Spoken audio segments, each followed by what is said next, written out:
Okay. Okay.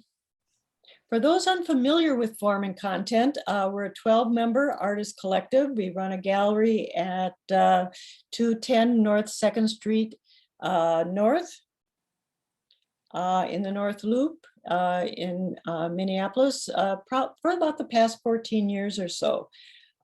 We heartily encourage you to come to the gallery to see Gwen's exhibition in person, because there you're going to find her wonderfully tactile artist books, drawings, and prints that can only be properly savored in person. You'll get a taste tonight, but you must come to the gallery. But currently, due to pandemic protocols, we're taking appointments for in-person viewings on Thursdays, Fridays, and Saturdays between 1 and 5 p.m. And you can make an appointment by emailing the gallery. That's formandcontent@gmail.com. I will put that in the chat in a little bit. And appointments will be confirmed with a return email to you. So if those times aren't convenient, email when it would be, and we'll do our best to see that if we can accommodate you.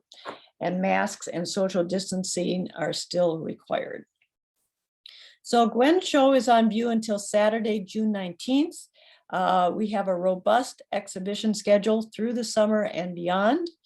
So coming up on June 24th, a group exhibition called Gwen Partin Becomes Form is opening with works by Clarence Morgan, Stuart Nielsen, and Howard Oransky.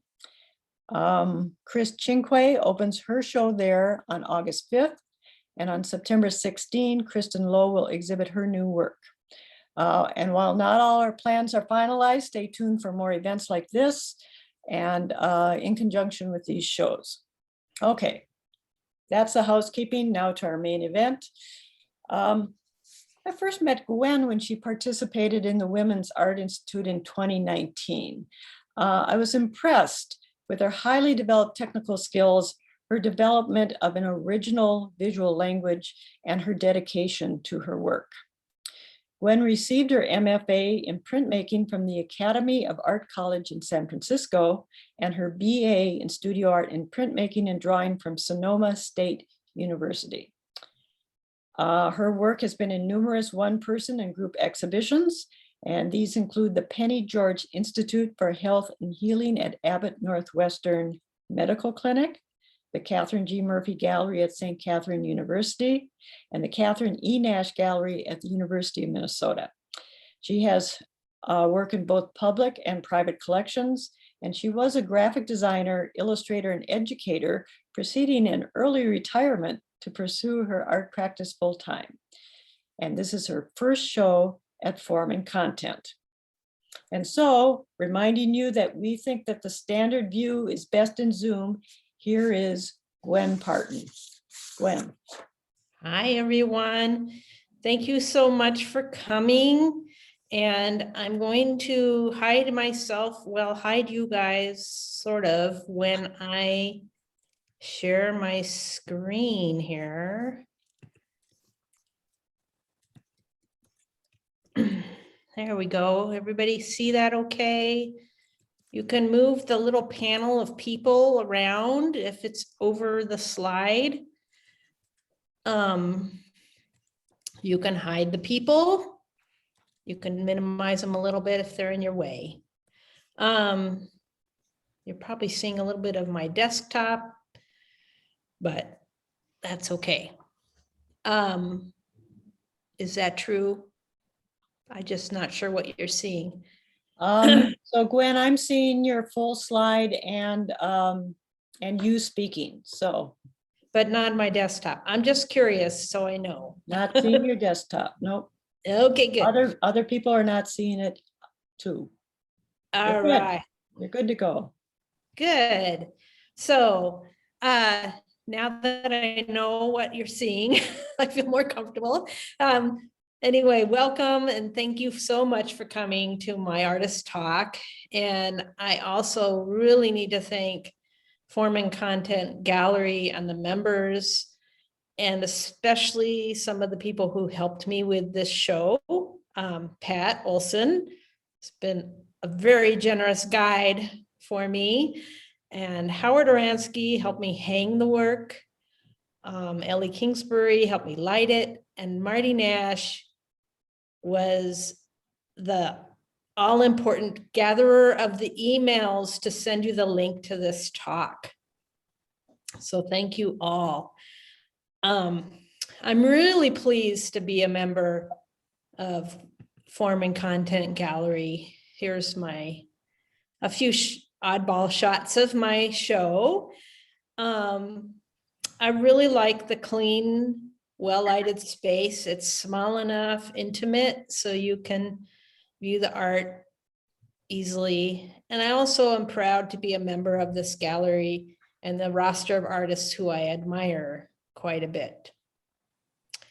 The work in this show explores textile-related forms through drawing, printmaking, collage, and books.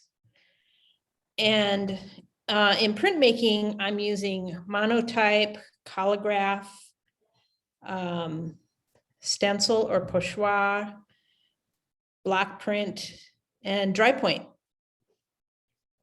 And so just to give you a little bit more tour, here's a little video walkthrough. And I want to let you know that it's a lot to look at. So we have a lot of pieces to look at, and I also am going to show you the books by video, and so you'll get to see how those look. Anyway, in all this work, I'm following my inquiry into the effects of weaving, sewing, and textile textures and patterns that I can simulate in printmaking and drawing. And the work nods to domesticity, pattern, and decoration. And I wouldn't be here doing this work without a few seeds. Here I am with my sisters in front of a painting by my father at a gallery in North Carolina. I think it's at a gallery. I don't believe it's at our house because I don't remember having a wall like that, but it could be at our house. But I think it's at a gallery, or I don't know why we'd be all dressed up. Maybe one of my sisters knows. Anyway, all artwork, I believe, comes from some kind of seed. And so here's some of mine. My seeds are my artist parents and my partner, Ken, very important person in my life. He's also an artist. I also look at pattern and landscape and forms in nature, and I look at other artwork. So one of the main influences for the work in this show is my mother, Martha Partin, who is a quilt maker. And here's a couple of quilts I have that I live with.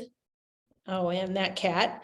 And she usually works in a little brighter color palette, but I really like these muted colors. So I live with these ones.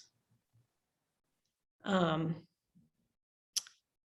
my father, Robert Partin, now deceased, but I also grew up living with his paintings, not these particular ones, but ones like them. And he influenced my way of looking at the world and looking at art. Here's some paintings by Ken Johnson, my partner. He's an important facilitator in my art practice. We sit side by side and draw together every day. And this, the fact that we spend our time together this way is so liberating, and the interchange is fruitful for both of us. His work is generally work based on a grid, and it can be related to math, weaving knots, and the like. And I don't think it's any accident that we're attracted to each other because of our artwork. I also look at the world and nature, and especially the horizon line or divisions. Anything that divides one texture from another is especially intriguing to me. And it can be ones that are natural like this, or ones that are found, like some architecture or a placemat on a table, or accidental landscapes like the weird shadows that happen, as in the one on the right, or by visiting someplace like the Guthrie and looking through the floor of that endless bridge. I also look at textile art, surface design, sewing and embroidery are really intriguing to me for their textural aspects and the pattern aspects. And here we have on the left a Japanese boro construction, and I'm not sure the source. And on the right, 19th century fabric swatch book. And these kinds of things I'm always intrigued with, especially their raggedy nature. I really like the sort of worn out, lived with quality of these.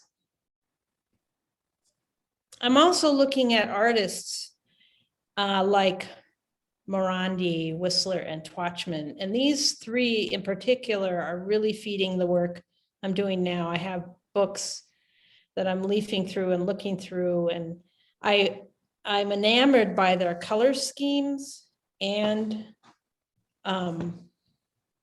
their compositions. They both are feeding me.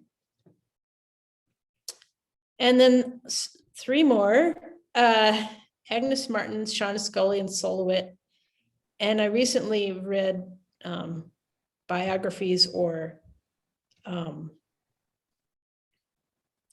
of Agnes Martin and Sean Scully.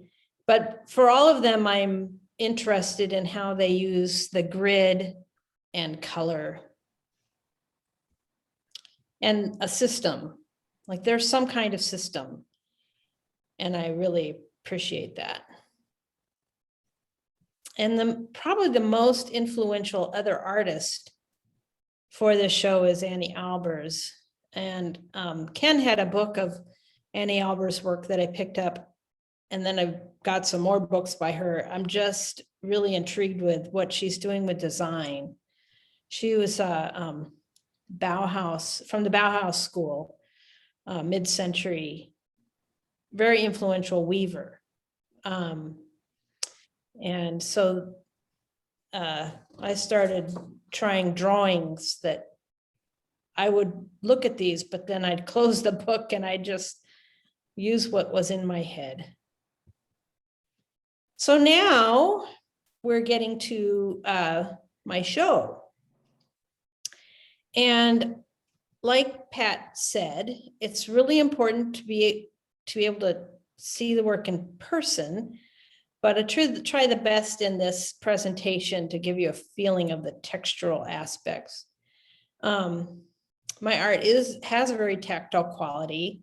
There are embossings and collage and other visual textures and things that give the illusion of texture. I don't like displaying my work behind glass because of that. And I also find it really important that people can touch it. And so in this show, the work is exposed and available to touch. And in the show, I have 4 parts to the show. One is drawing, portfolios of drawing, and then there will be prints on the wall that are mostly monotype and collograph, and then paper collages that are the quilt-like pieces, and then books of prints.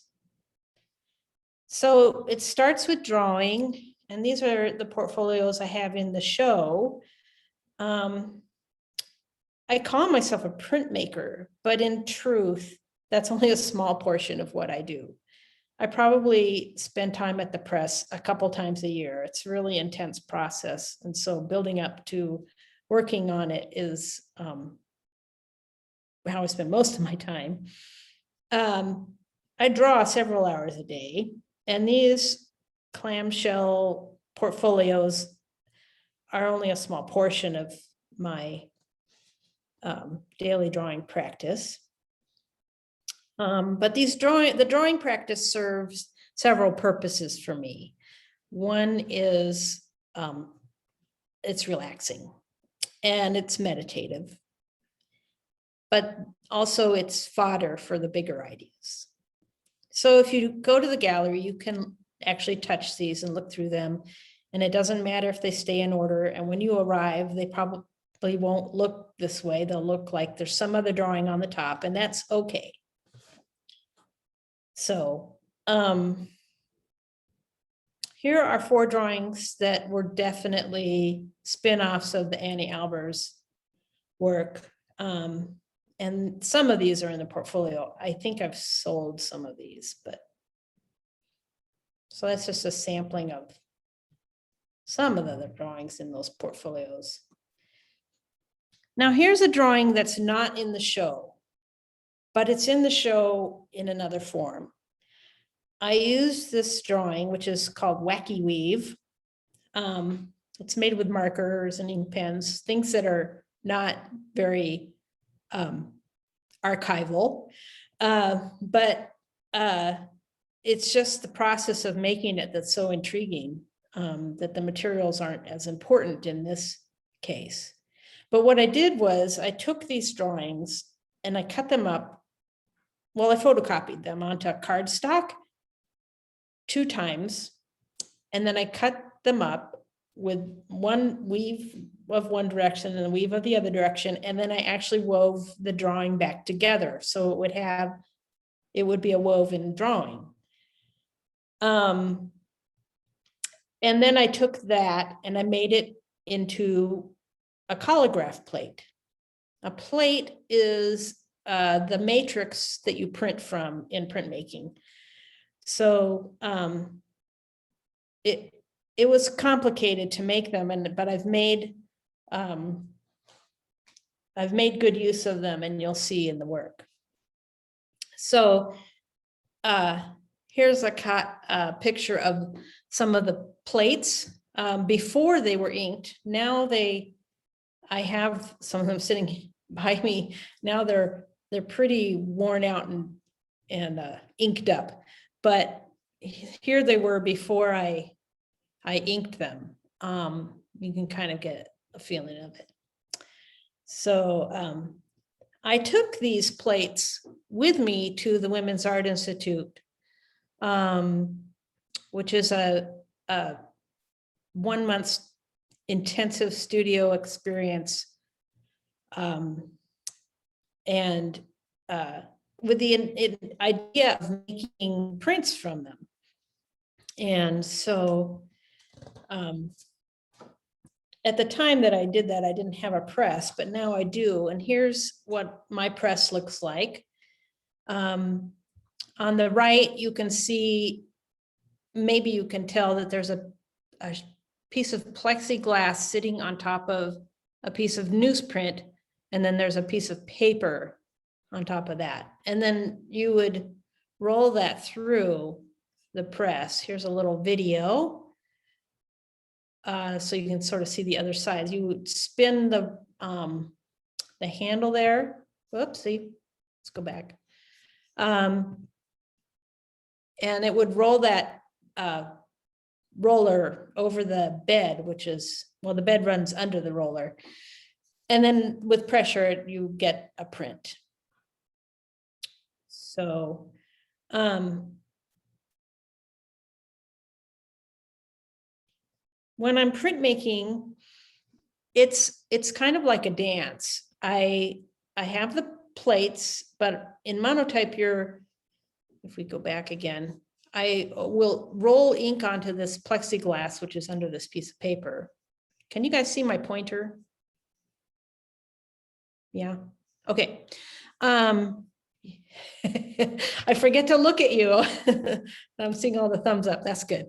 So this is the plexiglass. And in this case, you can't see the ink on it, but I roll ink with brayers on top of that.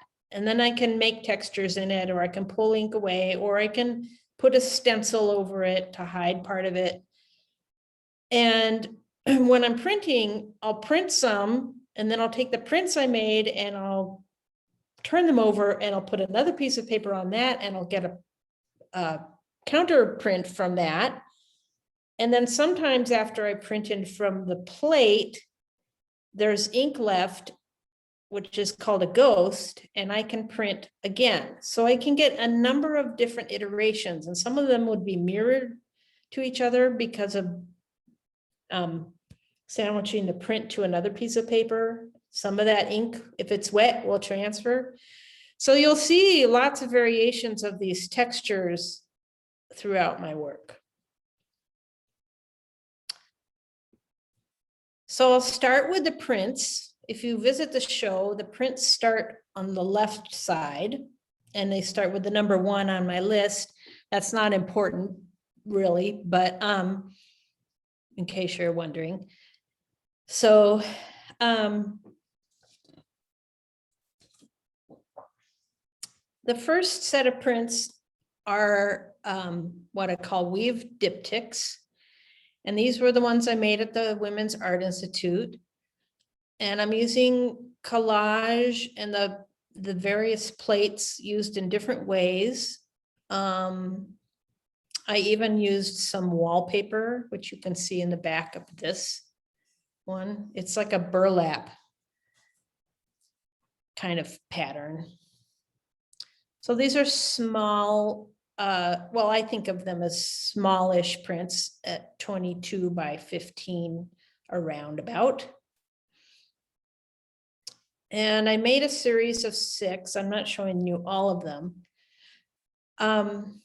I discovered while I was at the Women's Art Institute that I really was interested in breaking the planar surface of a print to make it have a little bit of dimension.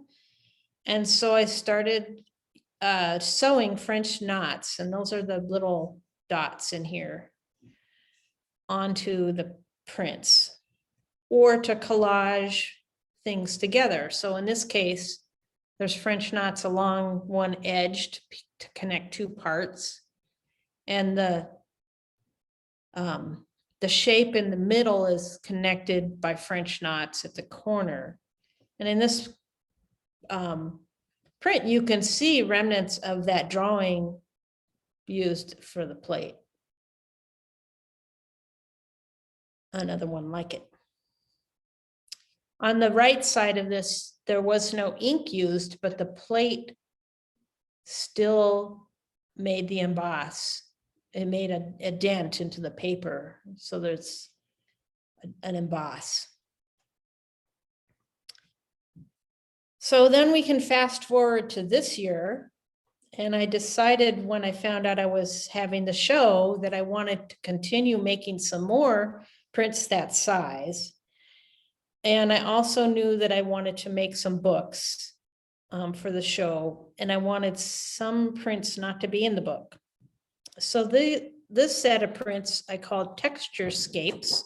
I know I made the word up, doesn't exist in the spell check.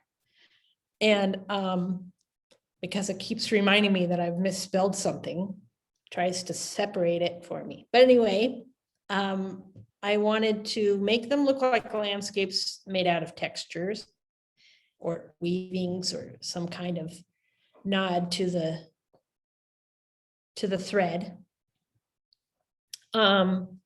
So I made these at the same time I was making pages for the book, and you'll see how they relate. Making them into landscapes actually happened by accident. I wasn't sure that's what I was going to do, but when I started inking plates. That's just what emerged. And I thought, well, this is perfect. I really like it. So I just kept going. And I also feel like the line of the landscape carries a nice narrative through this work and then also through the book pages. So this piece has some stencil work and on the top, and then on the bottom you might see something that looks like fabric, and it is indeed fabric. It's actually tarlatan, which is used in printmaking for wiping the plate, but I like it as the kind I have is sort of a creamy color, and I like it as a collage element. It acts like sort of like a scrim to what's underneath. And here's one that's using monotype and stencil and some French knots. And this one is a ghost of the previous one. So you can see that there's ink that's darker here, and then here it's lighter. And that would be the ghost, the ink that was left over. Here is some embroidered paper. So the dotted lines are embroidered onto a piece of paper that I then collaged onto another print. And you can see some stencil print on the top. The stencils that were used on this print actually appear in a book. And the bottom part of this print created this texture on this print. This is the ghost of the printing from the other one, which is really an odd thing that happens, and it's really magical. I just love these bits of magic that happen at the press. And here's another one with embroidery. And the middle part of this is actually taken from those rubber pads you put under rugs so they don't slip. I had a little strip of one left and I used it here. And I do that sometimes. I find some found textures. Some of my prints have fabric used as texture in them. So then I'll move to the next part of the show. And that is what I call the Remnants Piece pieces. These I also started at the Women's Art Institute. I had worked on the prints from that, the ones I showed at the very beginning, and a set of some other ones. And I had a lot of parts left over and a lot of paper scraps left over. And I started arranging them on the table and I realized it was like a quilt. So I purposefully made a quilt like construction. And it is a nod to my mother, who's a quilt maker. And the year before that, she had made her last quilt because she lost her eyesight to macular degeneration. And so it wasn't really possible to run the sewing machine or even see the colors. This is very sad. So in a way, these are in honor of her. And it's also a way to use up my enormous paper collection. So here's the first one I made, named after my mother. And this one is 29.5 by 42. So it's, you know, it's not a quilt size. None of mine are actually quilt size, but you can see some of the remnants of maybe prints in here that didn't get put into some art piece, except this one. So this was the start.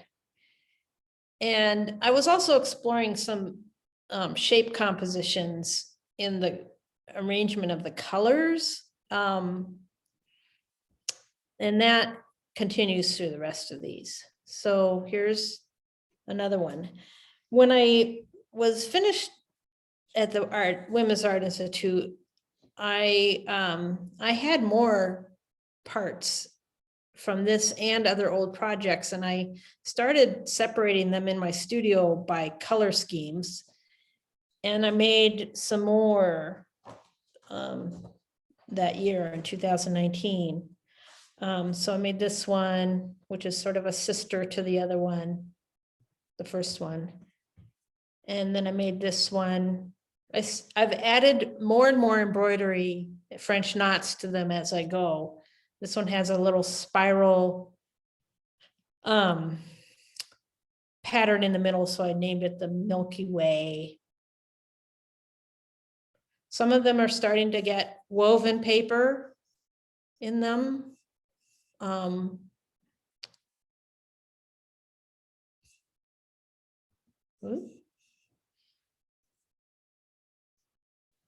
And here's one with some reds and yellows. It was after I made this one that I made some pieces that that were much smaller in yellow that I chose not to put in the show. And I don't have photos of them in this slideshow here. And then COVID hit. This is, at the end of 2019, we were first learning about it. And then in 2020, we went into quarantine, the beginning, of spring. And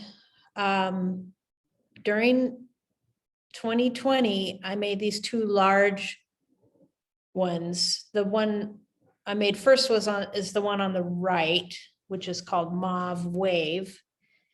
And it has a wavy French knot pattern in it. I'll show you a detail in a minute. And then the other one is called Mauve Wedge. And that one has running stitches in it. So this was, I had the biggest collection of this color scheme. So I made these. And it was nice to have something to do in the studio. So I did other work in 2020, but this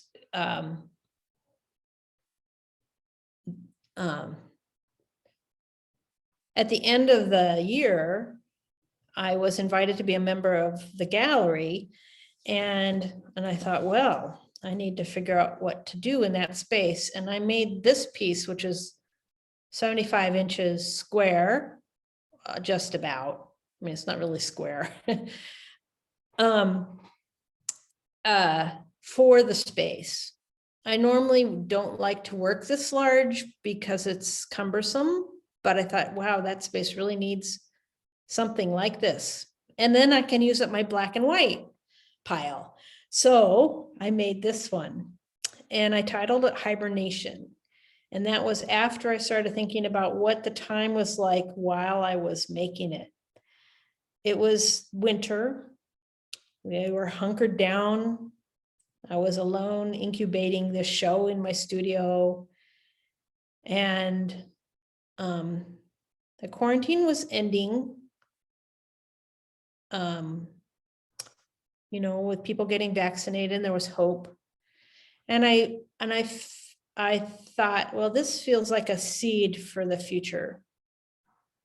The oval form was very intuitive. I did a few sketches, but I said, I can't mull over this too much. I'm just going to go with this. But I think it just feels comfortable. And the embroidery on this is mostly oval shapes and little things that look like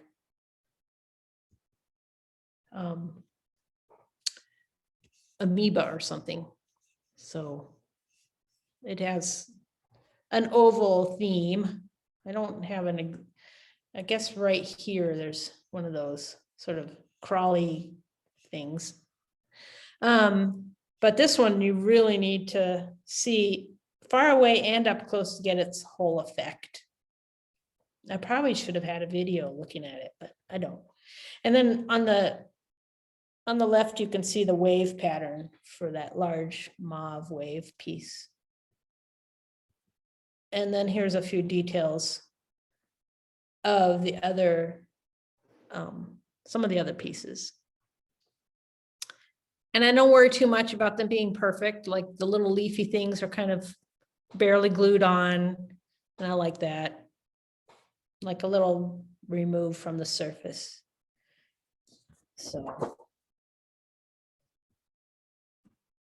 So then the last part is the books.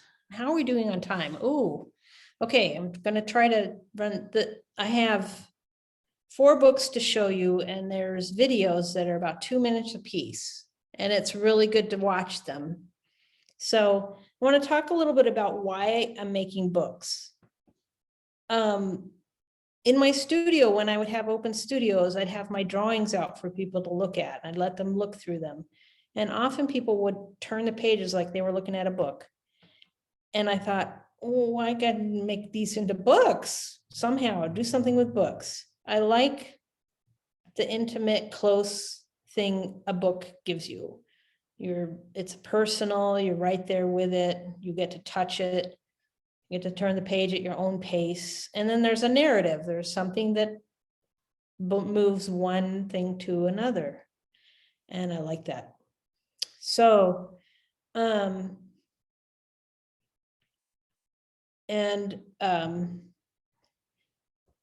I'll just show you some of the books. These 2 were made in 2020 during quarantine. And they're kind of prototypes for another project I plan to do about the elements. And these ones are a spin-off of wood texture, mostly, or wood themes. And since they're small books, I called them small wood. So here's the little videos, and I'll just turn it on and let you look. And sometimes I'll say something.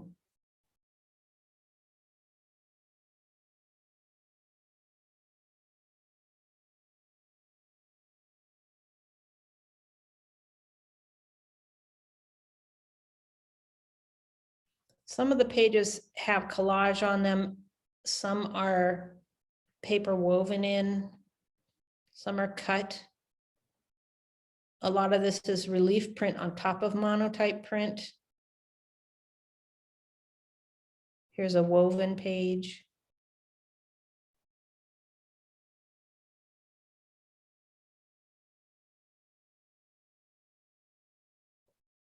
And these are kind of like wormholes.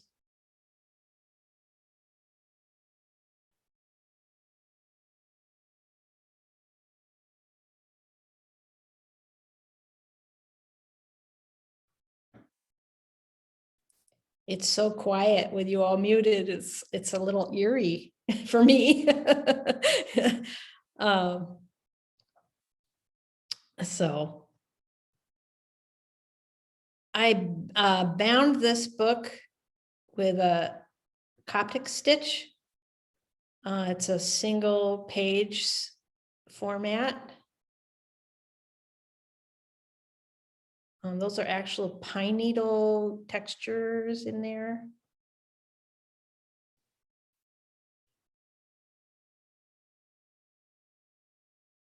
Okay. So here's a second book. This one's just slightly smaller. And this one has, instead of single sheets, it has signatures, but the signatures only have 1 sheet. That's for my bookmaking people, if they want to know. But it's also a Coptic stitch. It's just a single page, single sheet signatures.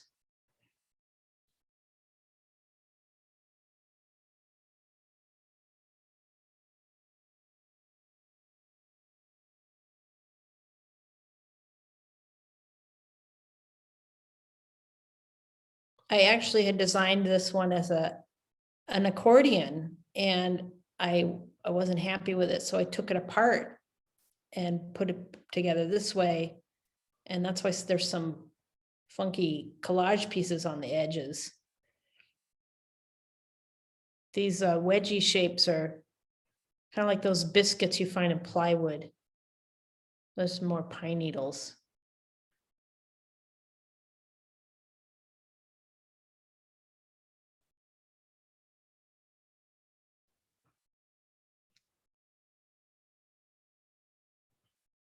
And those are actually woven in those sheets, papers. And that's that one.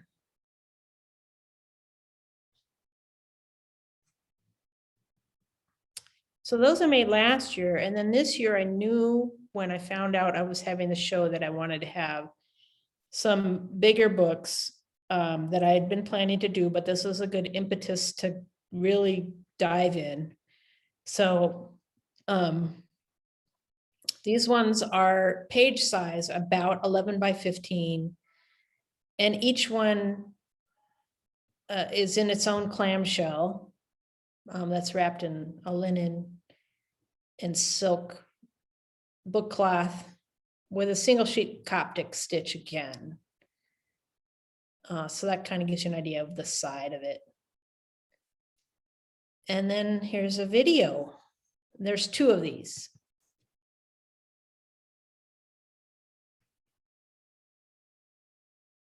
So now you can see some of the plates I used and the stencils for the wall pieces end up in here.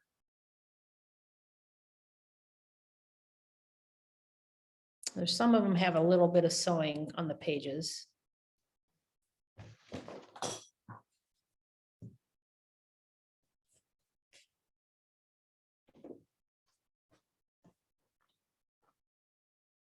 And here I like how I've decided to keep the landscape format with a kind of a running line that goes through the book, so that as you turn the pages, it's like you're traveling through a landscape on a train and seeing the sights and structures past you.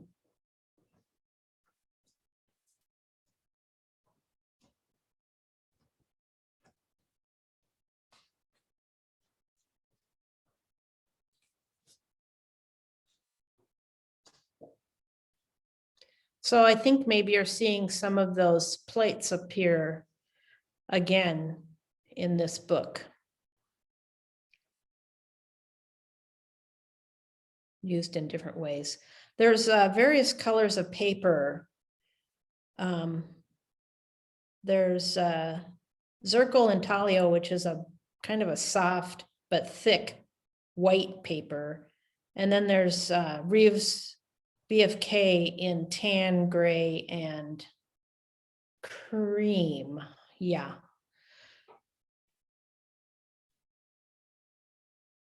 For printmaker people, that matters, I guess. So that last page there, it's a way of continuing to the next book. So here's the second book cover in the second book.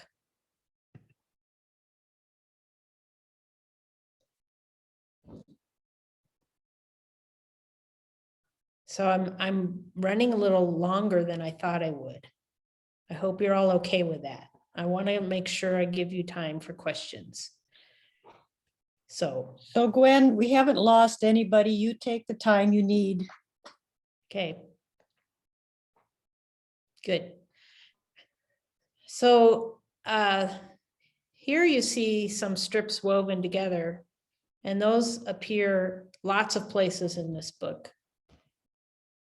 Or, you know, things like that. Here's where I pasted the stencil I used on the wall print into the book.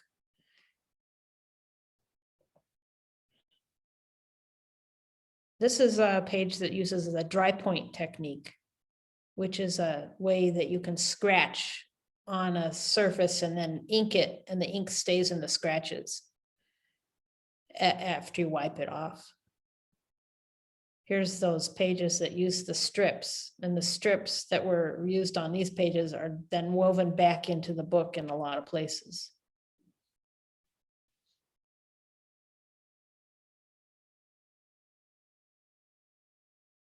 More dry point pages.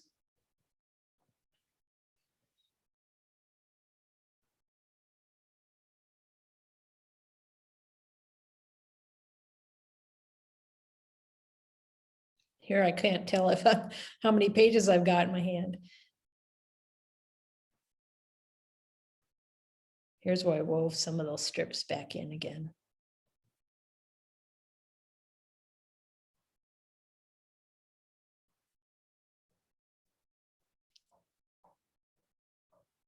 That's the second book.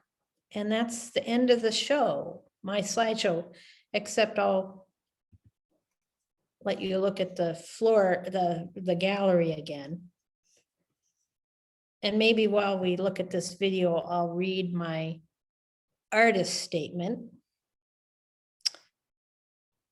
My art practice involves a synergistic and systemic approach to forms, where one idea leads to and joins another in a non-sequential narrative of materiality. The process allows for intense connection with interactions of color, texture, and space, and evokes a meditative experience. The repetitive actions required in completing the work are integral to the experience that takes me to an intangible, emotional, and sublime place. The work is an act of balancing control and serendipity.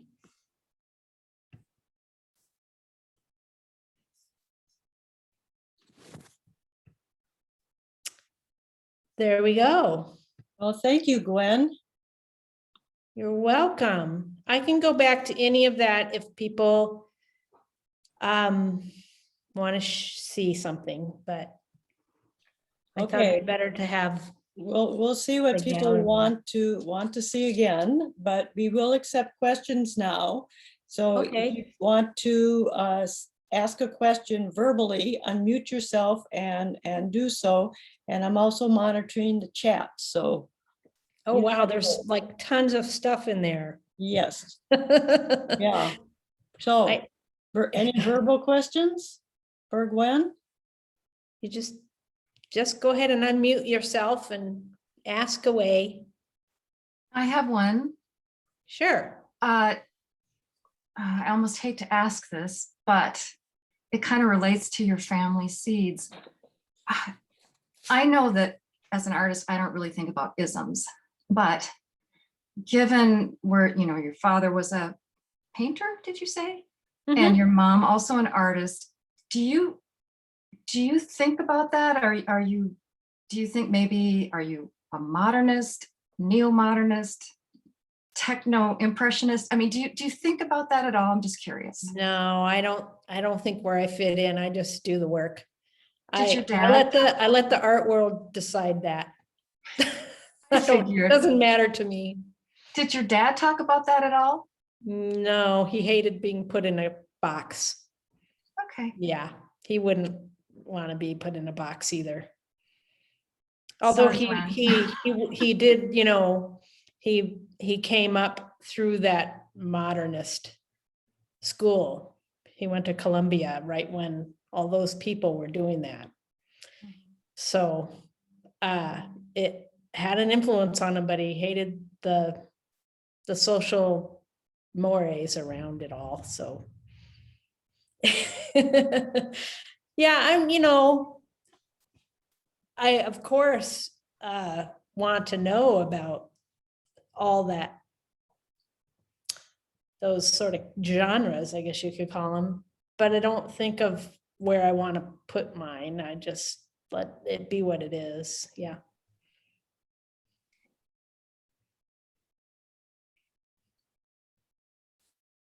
So. Gwen, I have a question. Coming from a publishing background, Mhm. I'm curious as to if you know the signatures, the number of signatures in your books. I was so enthralled with the work, I was not counting pages. I couldn't do that.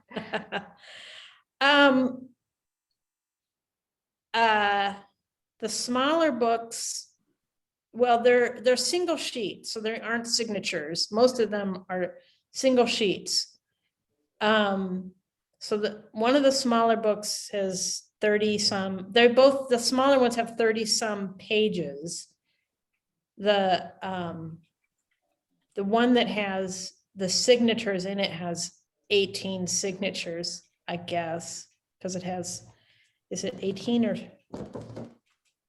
Oh, I can't remember, 16 maybe. One of them has 32 pages, one has 36 pages. I know 32 is the number of pages you have in a children's picture book. That's the magic number. I'm not Yeah, well, comparing. you don't want it to be too long or too short. Right, but it's very captivating. So yeah, you found the perfect number, whatever it is. Yeah, it was intuitive. I didn't think about page count until after the pages were made. But I did make one book and totally finish it before I made the other one. But I decided to make them the same length. And they're both, the larger books are 26 pages each, which I know doesn't divide in 4 because that's not the kind of binding it is. So it doesn't need to be. But creative license, you can do whatever you want. Mm-hmm. Thank you. You're welcome. Gwen, I have a question. You talked about one of the larger books at the end about the idea of looking out the window when you're in a train. The first 2 books that you showed, the smaller ones, a couple of people in the chat had asked about the narrative in those, so I'll raise it because I'm not sure anyone else will ask. Mm-hmm. What sort of narrative were you thinking in those? I was really exploring what I could do with the wood textures that I had. And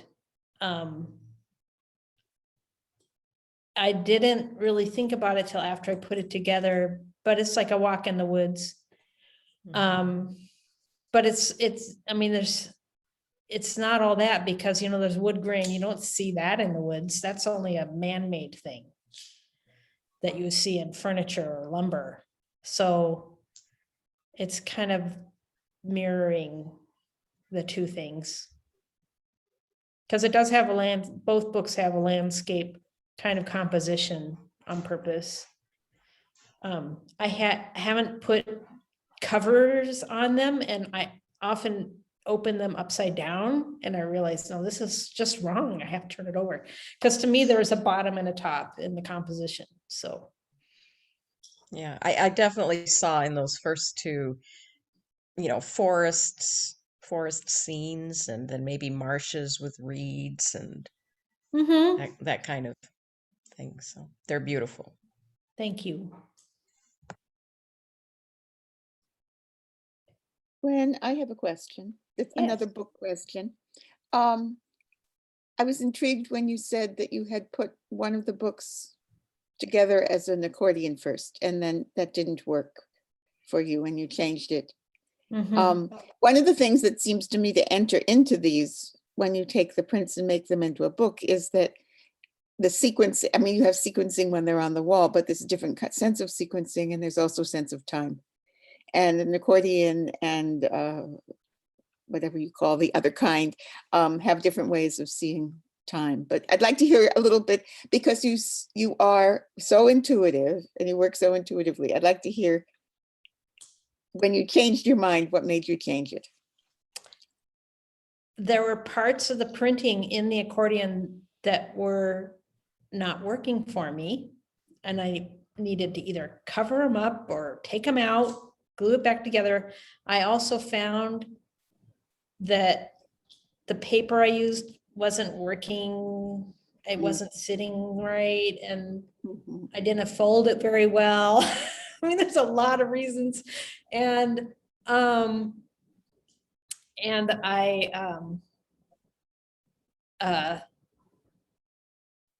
was also thinking about what it looked like as a concertina or an open book sitting on a table, and that didn't appeal to me. Yeah, I had already made the first small book as a single sheet bound book, and I loved that so much, but I wanted to try making a book with signatures also. You know, I don't really recall all the reasons why I decided to tear it up and make it that way, but I think it was partly the planning in the printing didn't make the sequence work for me. It just wasn't right. So yeah, it just happened. Well, no, it didn't just happen because it went through your assessing eye, mind, heart, and Yeah. came out differently at the other end. Yeah. I'm usually trying to make something work, even if I think it doesn't work. I feel like I still have to go with it.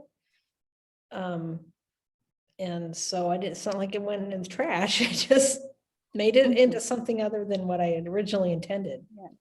Yeah. Mhm. Thanks. Sure.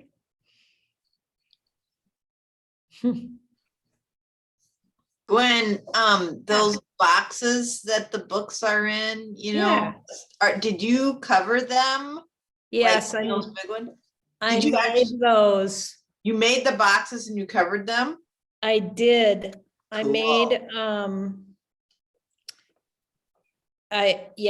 they're made with board and fabric and paper and glue, lots of glue, tons of measuring and cutting. Each box itself has 11 parts. And they're called clamshell boxes, right? And they're kind of well known in the book arts world for basically packaging, right? Yeah, I mean, they're nice for a portfolio of loose pages or for an actual bound book.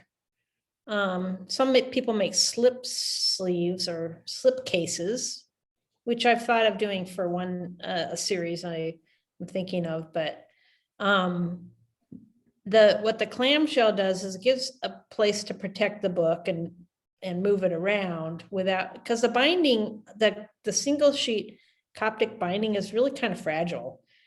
It's not the kind of book you can just like hold the cover and hang it. It would just like warp it. So it gives it a container to keep it safer, I guess. Contain it better. So yeah. Did you make the clamshells then for the daily drawings too? I made them for the show. Oh, okay. I've not made them before. I've made portfolios for my drawings before. Just little folders. Yeah. I have a question. Yeah. So you mentioned the tactile quality and that people can touch it. I know. Is that everything? Like, wouldn't you worry about damage and oil on people's hands? I mean, I know our mother won't let anyone touch her quilts. Like, I know. That's terrible. I touch them. I do. Yeah, and she wants you to wash them in special soap and everything. I don't think things are that precious. I don't care. There are hand wipes to wash your hands when you go to the show, so you don't get your greasy hands on my work, or you can wear gloves, but I'm not going to police it. And I really just want people to experience it the way that they can, get the best sensory experience they can. I want that. That's part of my goal. So yeah, I mean, I would hope that people are careful, and the conditions of the gallery visits are pretty controlled. And I think I'm not too worried. So, Well, it's nice when you think about our mother who can't see, that would be a way she could experience it. I Yeah. know. And so when I go visit her, I'm going to bring one so she can do that. Yeah. Our cousin Kate had a piece that was very tactile. She's here smiling. Yeah. And there was a bunch of gloves, but it was kind of like, Yeah. wasn't as important to wear the gloves. Nobody Yeah. used the gloves. The gloves, yeah, the gloves would remove you from the experience a little bit.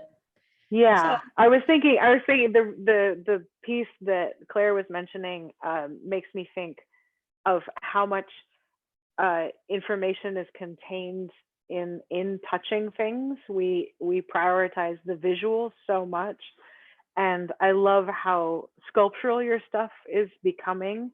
I mean, printmaking is kind of inherently sculptural in the way that it breaks the planar surface, as you say, like impressions on the paper, but the sewing and the reiterations it makes that the tactile an information source. Like you are gaining knowledge of the piece in multiple ways, especially in something like the book, where it's the time of moving it and the texture against your fingers, the weight of the book, all of these things make the piece so much richer than just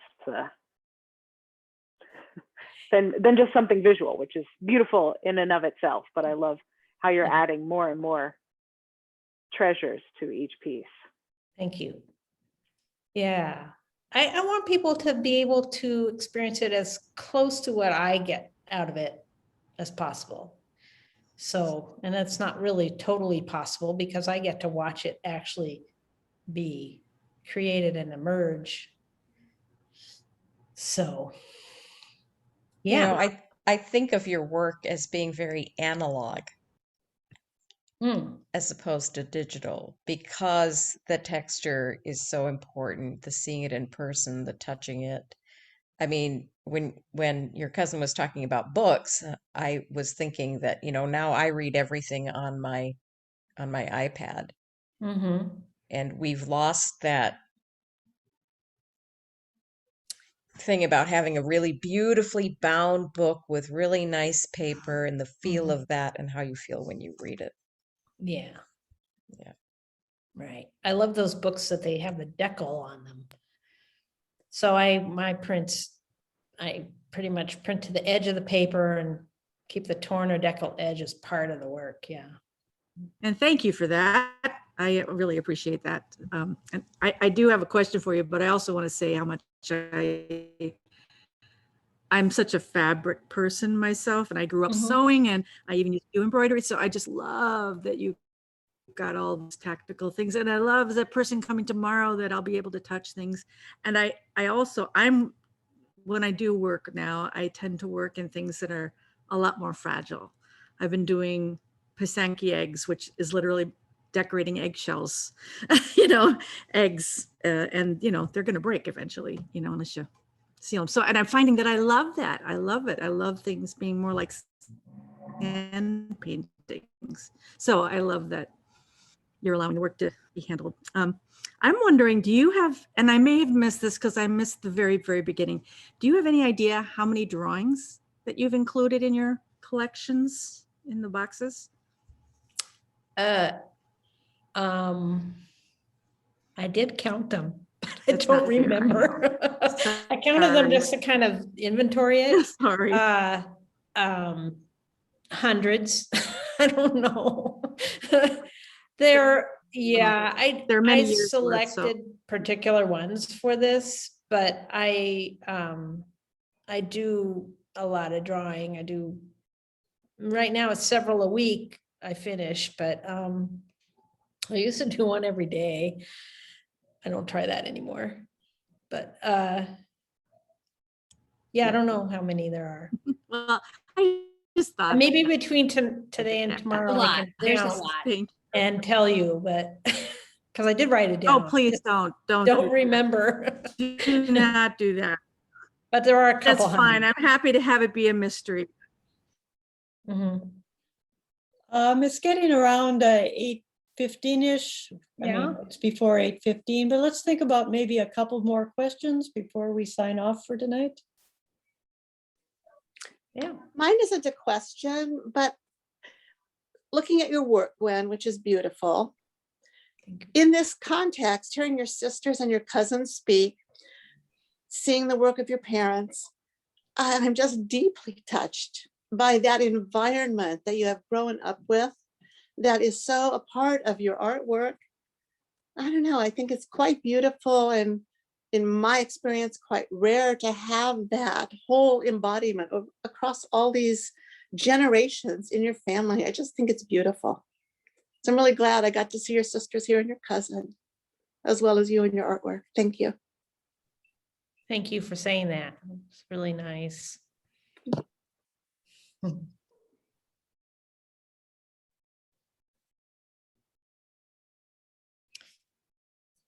Are there any questions in the chat that we need to look at? Well, one person wants to know how you get those wormholes in the book.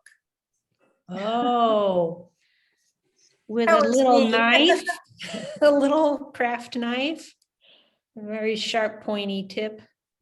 And Because they look like a creature came and ate them. Yeah, Yeah. you don't employ like worms, worm unemployment. no, I don't have a worm farm. Ah, Besides, I don't think they're actually worms that make those holes, are they? They're probably some kind of beetle in wood,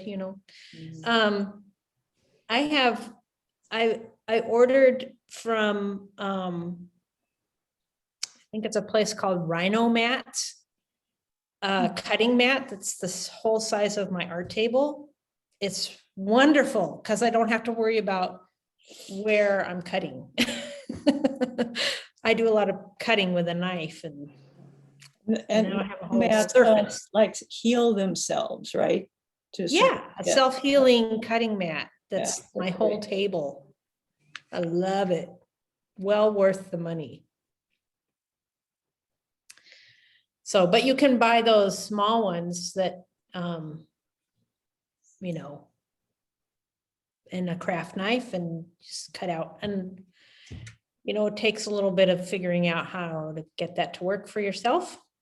It's a skill, I guess. So Right. those are pretty tiny. Thank you for the answer to that. I also want to share that my favorite part of this, well, great presentation, Gwen. I'm so proud of you, and the work is amazingly beautiful. But I loved the page turning video with the book. And since I can't be there in person, I just want that. I want to look at it every day, very meditative. Turning the pages, it just gave such a sense of the experience of how you want people to experience your work. It was very moving. Good. I'm glad for that.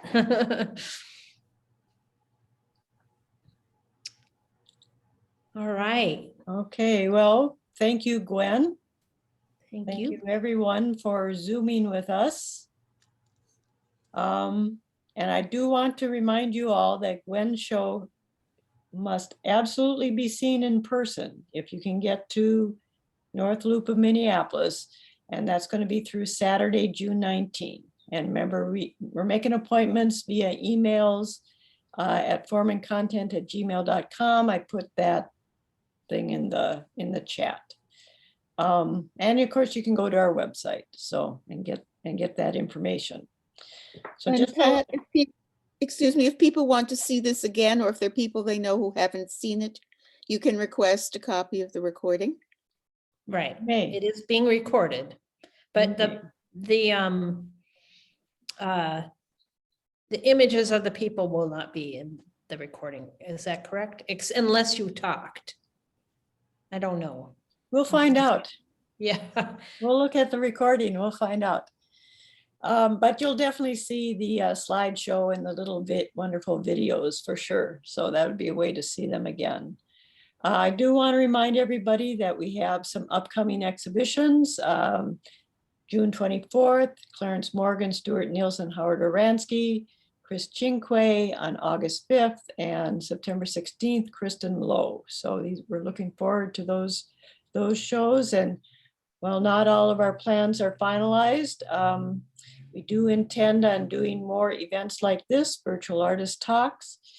And we're hopeful that in-person receptions and talks are in our future. We just got to be patient a little bit longer. So be safe and well, everyone. And thank you for your attention. And thank you, Gwen. It was wonderful. Thank you, Pat. Thank you for moderating for me. You're welcome. Yes, and everyone, thank you for coming. Great to see you all. Great job, Gwen. It really added to the whole experience to hear you talk in depth about it. Oh, great. Yeah, and you've seen the work. You were there. I've seen it. I've touched it. You must go in person, everyone. It really is a whole different experience. You get to turn those pages yourself. Mm-hmm. All right. Nice job. Thank you. Thank you. Bye. People are going. Yeah. There's Ken. There he is. Glad you made it, Ken. Yeah, he's been here the whole time, but he's a quiet guy, so. Almost didn't get the link though, is what I understand. Yeah.